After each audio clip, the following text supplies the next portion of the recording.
Hi, welcome back to Rorik Knows Best podcast. Welcome to 2026. So what are the predictions for this year? And I think it's a refinement of 2025 in that the invisible is the new visible. That's the key. You know, the best aesthetic work is no longer obvious. It's refined, it's intelligent, it's biologic. And if people can tell you've had work, it's already outdated. And I think that's the timeline, and that's really what you want. You want a natural, youthful, beautiful look. And I think that's the key, and that's really what we all aim for in good aesthetic surgery, good plastic surgery. And so there is a shift. You know, it's elegance over exaggeration. It's longevity over short-term fixes. It's biology over synthetic volume. And recovery is part of the final result that is so critical today. So, first prediction is, this is the age of true elegant refinement. The overdone look is obsolete. Beauty is refined by balance, proportionality, and harmony. And the goal is to look refreshed, healthy, confident, not done. Visibility equals failure in modern aesthetics. That's so critical, as you've seen. And number two is fat grafting over fillers. Less is more.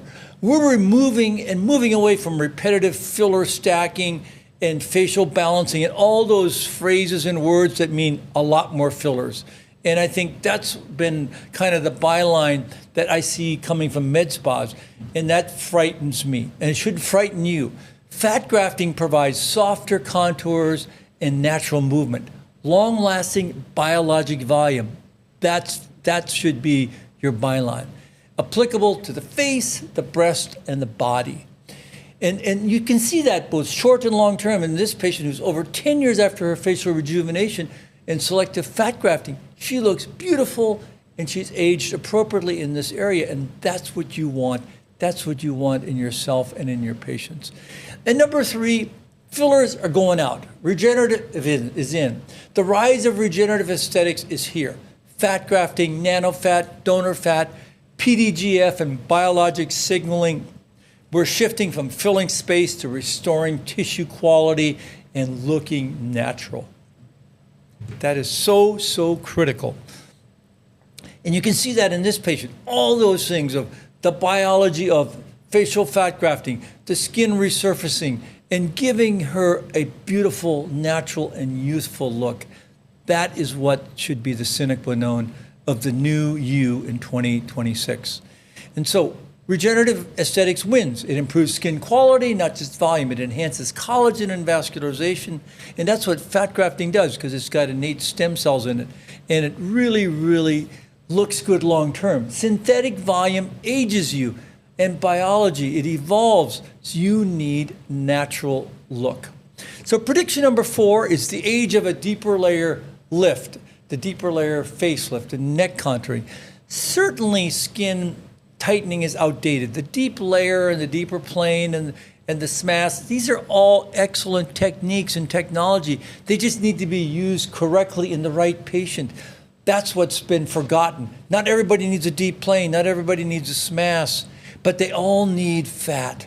They need fat to restore the central face, because that's what we lose as we age. Because the sine qua non of good plastic surgery is replacing what's lost with natural results. And natural is fat. That's the key. So you have a patient like this that had a deeper layer facelift, rejuvenation of her face and eyes, and was resurfacing. She looks youthful, she looks natural, she looks really just beautiful because of what she had done, all done naturally with fat centrally and deeper layer facelifting out laterally. And that's really what you want. And same in this patient who had not only a face and neck lift, but also had resurfacing to give her a beautiful and more natural and youthful look that looks harmonious, that matches her face and her ethnicity. And that's really what you want in these patients. And prediction number 5 is the refinement era of post-op recovery is so important. Remember, recovery is active, not passive like it's been in the past. You don't do the surgery and then you say, I'm done. It's lasers for skin quality. It's hyperbaric oxygen and photomodulation. It's the use of CO2 lift masks that give you localized hyperbaric oxygen. That's what enhances recovery. Amplifying red light and blue light therapy and putting those together in photomodulation really enhances collagenesis. It diminishes the microflora so that you can not only have better recovery, but minimize your chances of having a postoperative infection. Hyperbaric oxygen is so critical in these patients. And the enhanced light therapy is a new arena. It promotes cellular repair, diminishes bruising, and enhances collagen production. And we use the hyperbaric chamber in all of our patients to increase cellular tissue oxygen, neovascularization, and it also enhances immune function. And it has been dramatic, the results that you see in both facelifts, rhinoplasties, and all my other patients that we do this on. And then the use of a unique carboxy mask, which basically uses the power of the Bohr effect, where you're putting two simple ingredients together, and then you're actually applying it topically for 45 minutes, and you get hyperbaric oxygen literally in a localized area. It is phenomenal. This is smart, non-invasive technology at work. Evidence-based tools that enhance outcomes.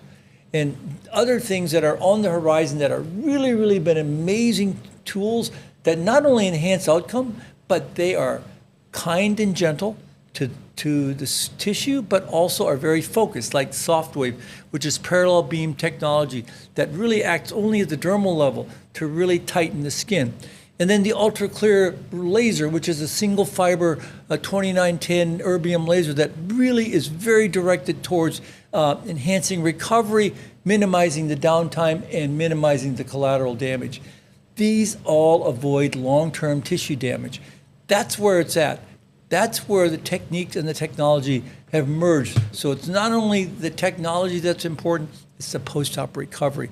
So these are the types of things that we need to be aware of, not only in the arena of skin tightening that's non-surgical, but also the ablative fractional laser, which is an amazing transformational tool that's safe in all tissue types, diminished healing time, dramatic results. It's been phenomenal. And you can see this in an example of a patient that had a deep layer facelift that had a laser resurfacing that looks absolutely stunning because beauty is skin deep and beyond.